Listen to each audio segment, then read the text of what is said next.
BMF getting hover on Jax! Okay. I like it. I like it. It's different. It's new. Let's see what the... oh, I thought you can't really see what Mystic's final pick was, but... Zed. I have a feeling it's Zed as well, right? But hey, pretty solid draws, pretty quick fire. It looks like both teams got what they wanted, right? It's fate. Let's go into the Rift and see what happens. Original Matt on his Ari again. Remember that this guy has been MVP on his Ari and MVP on Annie twice, right? So one each time respectively. So this guy is someone to watch out for. I think Original Matt is going to be the key factor here if Marshall can pop off. It's just very comfortable with Ari. And finally, we see that Ezreal, like you mentioned, oh, good rocket grab. He does have Aftershock. Forces out a flash here. Good play from Gugu. At least they have some sort of advantage coming in. Yeah, I like the idea of just being this aggressive sitting in the brush because Ezreal Sona, they only really have poke to their name. They don't have anything else. All they can do is poke you and sustain. They cannot take these all in. So when you burn the flash early, they have to play even more scared. You can't really walk up to throw mistake shots at them anymore. Yep, I can see, like you mentioned, Zed's going to be the pickup. Popan Jahat, surprise, surprise. But at least he's going to stay true to what he knows. Ari versus Zed, we've seen it a lot during a tournament. I think it's sort of, you know, early levels, Ari can kind of bully the lane because she's range. Yep. But once she's level 5, that's kind of where they had a struggle. But Fredo, forcing out a flash in the early stage, NX Live. Going on to the Jax against Darius. Yeah, Darius is going to win that every day of the week. You win it at early levels, and also it was largely because he had the level 2 lead. That's why he was able to play so aggressive. But at the later stages of the game, when Jax gets Trinity Force, he can actually do pretty well against the Darius because you can leap strike into his inner circle of the Decimate, you take less damage, you can dodge the falling attack animation cancel, and you do pretty well in terms of trade. So all you have to do is just be careful about the bleed stacks, don't overcommit. I think this is, for the early stages, Fredo-sided, but as it goes on, you know, the Jax will have the ability to pop off. I mean, we all know, right? Jax, that passive sound where the staff hits the turret, that's one of the best sounds in the game. Right, that's just like, ooh, feels good. But before he reaches that stage, Fredo needs to work on it. And it's exactly what he's doing, right? Look at that, freezing the wave, making sure he doesn't get a free time in this lane. He's gonna hit level 4 off 2 minions here. Yep, immediately level 4, and now he can walk up a bit and just pressure the Jax out. You can see the wave is shoved here, right? So immediately he walks up, throws the Decimate down, and just backs off. Okay, now let's look at the other side of the map. Pentaboom did actually go for an early back, gets up that Serenity, the extra long slot in his back pocket. So he wants to prepare for the all-in, right? He wants the extra damage before he hits level 5. Exactly what I was going to say. You base before level 5, you don't want to miss too much EXP. You just come back in time with the additional lethality, so your all-in is that much scarier. It still has the Ignite to go for Original Man if he wants to take the solo kill. Of course, the Ari is going to hit level 5 first because the Zed did base. I'm not sure if you realize, but Ari didn't level up Charm. He just goes for the full, you know, damage sort of output because he just wants to clear the wave, I think. He doesn't want any fights whatsoever. That's not his angle. He just wants to make sure he gets that ultimate early on. But another hook landing onto the Sona this time. He does have flash, but won't be forced to use it. Ace taking a couple of turret damage. We'll just walk away for now. Now, small misplay there. The Lee Sin did miss the Sonic Wave, and I think a portion of this is just not being very comfortable with the Lee Sin. We normally see Ice on Ari. Hold on now, jumping in for the play. Oh, he baited it! He baited it! But it looks like, once again, when you don't have any charm, it's pretty hard to lock down the target. And finally, Arjuna He literally just upped the charm now, right? He just leveled the charm. I was like, well, this play could work if they have the full damage. Yeah, I was pausing for the Sonic Wave to come in, and he did not finish the Sonic Wave, so bit of an issue there. Meanwhile, topside first blood coming in. The Noxian Guillotine will collect it, and this is starting to look a bit bad for NX Live. Yeah, I mean, talked about it, right? Once in early game, it is the Darius favorite, so they need to just make sure that it goes strong. And I think it's the same, right? The game plan for Ismail and Haris is just survive in this early stage. You know, you got good poke, you got good sustain, make sure you survive, go into the middle stage, middle game, and then go from there. Good crescendo landing onto 2. A little bit unfortunate. I think the teamwork and the synergy is a little bit far off, but the time will come up. Ismail force the Arcane shift away, should be A-okay. And just walks away from there. A little bit of a scare coming up from the bottom lane from Mystic. Normally what you want to do is time the crescendo with True Shot Barrage, but like you said, not on the same page. Now, Jahat waiting in the river. That's not a death mark, so he should just be backing off. Picking up the Youmuu's Ghost Blade instantly so he can get back to lane quicker. Solos will pick up the blue buff here and spawn a couple of members on the dragon actually, so he could make his way over to fight for this if he wants to. Yep, the Dragon Descent is available. Gonna pop that scoring up. Doesn't really see much. Does see that there's a ward. Will eat it up, no problem. Now, he has double buff, and you can see Mystic setting up backup. He will just force them out. I think, yeah, Mystic won't be able to do something about it. Just want to back off for now. Oh, the thing is, they don't know how many members have stuck around and how many members backed off. So it's not that they don't want to, it's that they cannot because they don't have the full information read on this play. Oh, here comes Deathmark onto the next life. An easy pickup. Jahat, no problems there whatsoever. And they got a chunk down onto that top turret as well. So you look at the items and the amount of gold that they have. This is a big issue that a lot of the players tend to, or a big mistake that a lot of players tend to commit to. They keep too much gold in their pocket, they don't recall, and they always die with too much money in the bank, right? So whenever you have somewhere around the point of 1.5k to 2k, you should be basing and buying items so you can take the fight. Hold on here, bullet time coming in. Actually, the Dragon's Descent cancels it. Great fight here. The True Shot Barrage knocks him low. The Dragon's Rage away to buy some space. And Marshall managed to disengage successfully. It was a bit touch and go, a bit risky for a second, but Team Mystic, they get the Dragon, then they back off. Nobody goes down there, and they do pick up the Dragon, so that's good enough for them. Solos, they try to go for that big play. A little bit too late, but hey, all Solos wants to do is just farm. You're on this Shyvana, you don't have a lot of CC, but your late game potential is just becoming this beast. He already has all the components for that Triforce. He just wants to farm for now, and you know, he's trusting that Panjahat is able to just snowball for himself on his Zed. Yeah, Pancha's control right now. You saw how the Living Shadow into Shurikens was chunking original map out. And that's all you really want to do as Zed, right? Keep them a bit low, then the moment your Deathmark is available, they have to back off. They have to constantly worry about the threat of an all-in. It buys so much space, now they can move over to Rift Herald. Fredo is just going to come down. Of course, this guy is big already in lane, but teammate's going to get killed off here in the Dragon lane. I believe it was a hook into the silence from the Blitzcrank. Yeah, I think that's a little bit unfortunate, but it's A-okay for now. Like Panjahat gonna clear out the waves. It's fine. They want to try and invade this blue buff. You can see the rest of Marshall is here. Dragon's Ascent will not land onto anything. They're gonna strip onto the blue, but it's gonna reset in a little bit. So a little bit of a miscommunication coming out from Team Mystic here, spending a little bit too much time. But now Marshall going for the defense, and yeah, Solos cannot take this. Still hovering around the area looking for a little bit more. I think he wants to try and snipe it away, possibly might find the damage, but no. A bit too early on that. He had the ward, he had the vision, just could not time it right. A cheeky attempt by Solos, but it's still going to go over to Marshall. And meanwhile on the top side, they have to back away. NX Live Charm, chase down onto this Darius. They do hit the charm, they do hit the stun, they do hit the kick, and they do get the kill here. Fredo, he tries to survive, he fails, but they will get the turret in return. Solid rotations of spells. You can see this instant replay, right? First it was Matt, then the Dragon Bridge, then the Counter-Strike. Fredo just couldn't play any WildRift there. Just he just had to, like, yeah, you know what? I'm just gonna CC that. And good rotations, good objective coming out from Marshall. Getting the kill and getting an objective. But just like a good team, Mystic, they went for the cross-map play, killed off the MF. Kill the MF, they've dropped the Rift Herald as well, so this should be pushing in their favor. We see a recall coming in to reset the lane out. And tower plates will go the way of Ismail as well as Haris, and the charge, they should be able to finish this one off. Yeah, it should be A-okay, no problems whatsoever. Dual lane stuck around, they have the safety, and they know that majority of team from Marshall is all on the flip side of the map. Now keep your eyes on Pajad. He's finished 2 core items, right? We saw the Duskblade and we saw the Yomus. Every time his ultimate is available, he's going to be looking for a kill. He needs to start pressuring the map to buy space for Solos to farm and buy space for Fredo to make things happen on the side lane.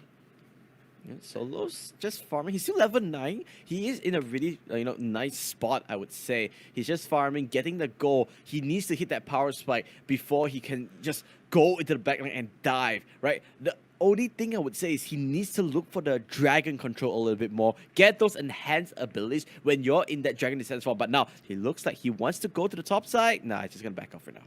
They could. You could see that Panjah's making the rotation up as well. Deathmark should be available. I was keeping track of it. It's actually available right now. Ooh. So if they set this play up, they go for the Deathmark, they go for the Dragons. They actually find 2 members here. A big amount of CC and AoE damage coming through. Ace Gaming, he's almost dead, but the Dragons Rage away. They can't cut this one out. Solo still chasing down, but the Dragon's damage is way too much. They turn around the Sonic Wave though, and the Crescendo catches them on the tip, but they cannot follow. They cannot confirm the kill, and now it's being turned around. Marshall, they run him down. The reinforcements arrive, and the Myanmar side managed to dissuade the aggression. Darius is coming! Darius is coming from the flip side of the map. Can he actually make something happen? Here comes the Emperor. Gugu does get taken out, but immediately Counter-Strike is there. The CC is gonna come out. Knocks the guillotine. Not gonna come out yet. He does take the Blitzcrank, but it's a trade that I will take. If I'm Marshall, you trade the top laner for your support, and now you can converge on the Dragon. Team Marshall, they kite this one out so perfectly. We thought it was going to be a big mistake, but the flash in hits the charm, hits the Sonic Wave, and Marshall, they're firing on all cylinders right now. It's a bit of a slow start. They're trying to get their C-legs, and now they've adapted. They're surfing the winds, they're surfing the currents, and they know how to get into the rift of this. Oh, now Marshall's the one in cruise control. They are the ones, remember, they have two dragons, two elemental dragons already. They are the ones with the advantage. They just need to find pickups. And we said it during the draft, right? They have a lot of single target CC. You have the Jax with the Counter-Strike, the Charm from the Ahri, Dragon's Rage from Lee Sin. Whoever gets caught out of position, they're just dead, 100%. Bought the Infinity Orb there as well, so now the execute damage from the spells to load health targets will do even more. But no, it's coming true. Let's see what they can kind of do for here. Annex Live.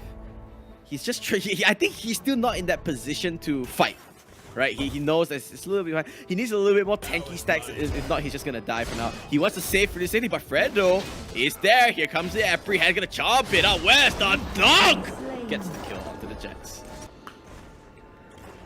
Easy pickup for Fredo. He was hiding inside the brush actually, so kind of funny. NX Live didn't realize that he was still there. He walked up, got caught by the first Decimate into the Apprehend, into the second one, and the Knocks and Guillotine. Just a standard basic skill order coming in. Fredo can flash on the MF and get a kill if he wants to. Yep, I think now, it's really back and forth. I'm not really sure who's the one in the lead here. What do you think here? But Ice does get caught out. He does tag the Sonic Wave onto Punjab on a Zed. He's just gonna walk away. Both teams just fighting tooth and nail. The thing is, Team Mystic from Malaysia is still holding control, right? Punjab is almost always going to be a kill factor, apart from maybe the Blitzcrank that he doesn't want to go for. Everyone else he can kill. And Solos is still slowly scaling up. You can see that he's always playing in Dragon form, always looking for something in the enemy jungle. Level 11 right now. We'll be going for the next buy here. He at 1.9k, so he should be able to secure some items. Yep, I think he just wants to get the items right before anything, but here comes Ice on that Lee Sin, hovering around, looking for a play.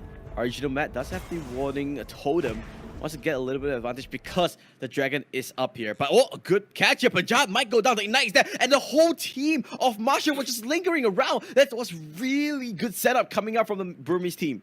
A bit of a misplay coming in from Punjab because you look at the map, Dragon is available, right? You never want to be split pushing or side laning on the side where the objective is available. You want to play opposite so that it forces your opponents to commit to you and your team can then take the objective if they want to. Now, gonna get charmed here. Solos might actually just die here to chain CC. He has to flash away.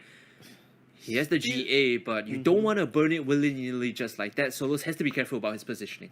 Still okay for now. Solos just a little bit off more than he could chew. But now, I would say, yeah, the control is going back over to the Burmese side here. Annex Live, he's starting to ramp up. He's starting to get the items that he needs. He already has that Hourglass and Chan. So, he can at least counter the Darius ultimate from that. Tagged up Baron, looking to just clear the area, get some vision down. You can see pings, they're kind of worried that they're overstaying here, but Marshall is just getting vision and walking forward. Oh, look at the damage, look at the burst coming in to get the Dragon's Rage, the Sonic Wave, the teammate blocking it for him, and now they're still looking at that Q1 though. Zed coming in the back line, he goes onto the Jax, he wants to back out from here, but there goes the Hourglass and Chan. They want to go for this chase. TP is going to come out from here. Fredo doing what he can, apprehend, lands on the two. He has a Nox Agility, force flash out. He doesn't like this fight, he doesn't want to get this route, he's just going to walk away from this. But now Ice chasing onto Banjahat. I think Banjahat's going to let him go away. The J will get popped. It's a pretty even fight for both teams, I would say. Still, they managed to get the kill on the Ezreal, who body blocked the Sonic Wave for his support. And Team Mystic, without the AD carry, without the marksman, they can't really sit around and defend this. Banjahat now luckily manages to dodge away from the Sonic Wave, and now we'll be able to use the Living Shadow to get away. The double tap! Oh man, the double up. That hurt, and now Fredo, he's left all by his lonesome. He's gonna get killed off as well. The Dragon's Rage across the wall is a bit of a mistake, but the mobility of Lee Sin is good enough. They should be able to finish him off here with the last few auto attacks. The GA proc Fredo now. Don't know if he can take this 1v3. Wait a second, that was a little bit of a mistake. Could have been costly. Everyone just landed their CC a little bit too early. And then look at Aces Gaming, right? Noxious Guillotine. I think one more auto attack, one more stack would have killed him off. But hey, all's for the end as well. Dragon no longer available. They have to turn their attention to Baron instead, and it's gonna be taken very, very quickly by Team Marshall here. The hook in, a bit of a whoopsie-doopsie as they switch positions, and now he's stuck inside the pit. Jay is gonna be popped here. He's gonna go down. He has no here. flash. He has no flash either. He should be going down, and with the jungler dead, I think Baron should be claimed by Team Marshall here. Yep, now unless some miraculous thing happens, unless another Dylan Pros happens, is it gonna be the steal? They need to back off. This could be the throw. Malaysia, they're looking for it, and now they're just gonna back off. They do not want to go for the 50-50. Well, Zed coming in for John, going for the flash. He wants to be the one-man cleanup crew. He sees one, he sees two, and he goes for the double kill. And he says, hey, I'm a penguin. I'm gonna throw through all the emotes. Needs to clear the mid lane wave first, and maybe reset back so that Baron is secure. Of course, you do need mid lane priority if you want to control the map. Yep, they're just gonna push it through, coming in, but Jahat finding his footing again. He did die a couple of times unnecessarily, but at least now he's back at doing what he is best at, which is finding pickoffs. Oh, Jahat gonna rotate into this top side. What do you think, Yadaro? You know, we're quite even Stevens, right? 15 minutes of the game. Who are you favoring? I think in terms of team fights, the overall composition from Marshall looks a lot better. Like the 5-man squad from Myanmar looks so solid, but when it comes to finding picks, Mystic knows how to hit the backside of the fights. They know how to go into the back line, and Punjab has been finding these massive picks, right? Right now, if they get Baron, Mystic is going to be sorely a hit. They might have stuck this away. The response is coming through though. They're all rotating down. This might be a big problem here, Matthew. There's a ward. They should know about this. And now they're going for it. They're going for the iron, but immediately flash. They burn so much ice in the back line. Just 1v1 against Solo. Souls, he's all alone. He's isolated. He's going to go down as well. And now this is the turnaround that Marshall needed. They take down two. They take down the Soda as well as the key target and Jugger. Now they are the ones going to go onto the Baron buff. No, but still, this Baron is going to take a while to go down. Remember, Misfortune isn't the best champ when it comes to going for these objectives. The J will be popped right now. They got the hook. Punjab, though, he's on the back line. He's taking the base down already. He's going for the tier 3. He might just finish this off. Remember that Zed builds a lot of AD. They need to cancel the recalls. They need to cancel it now. Punjab still moving towards the Nexus. They managed to cancel one or two of the recalls. There's still a Jax here. There's still Ari here. He goes for the death mark. And the immediate Zonius has been popped. Everyone back into base now. Punjab trying his best to kite this one around. Goes around to the back, but he's going to take the damage from the Nexus. The Baron was taken here by Team Marshall. They managed to recover the base. They don't lose the Nexus. They only lose the tier 3s. And Mystic, they're still in the game. They still open up the base. The empowered recalls coming in club from Marshall. It was close for Jahan. He thought he could became the ex-Peke of WildRift. It was so close. There was the full potential was there, but unfortunately, just a little bit too far. I can see that. I think at the end, Solo's managing to smite his own rip off away, so it's all well. But now a huge ghost swing over to Team Marshall. They have the Baron buff. They have the numbers. They have every single advantage into the game. More importantly, they do not have the AD carry around Solos. Has to be careful on the front line. Jax jumping in. NX Life is the front liner here. He's going to get chipped out. Solos and his teammate trying their best to dissuade the push coming in. Guardian Angel has already been popped, and now the Nexus will go down. They're just focusing this objective. The AD carry coming up, but it's a little too late. Solos. He's laughing on the camera. He knows that he can't do anything, and Team Marshall take game 1. But look at that. Look at all the face cats of Team Marshall. They're like, yep, yeah, game 1 done. We're not done yet, guys. Still, it's a best of 3 series, but that was a really entertaining game, right? Back and forth.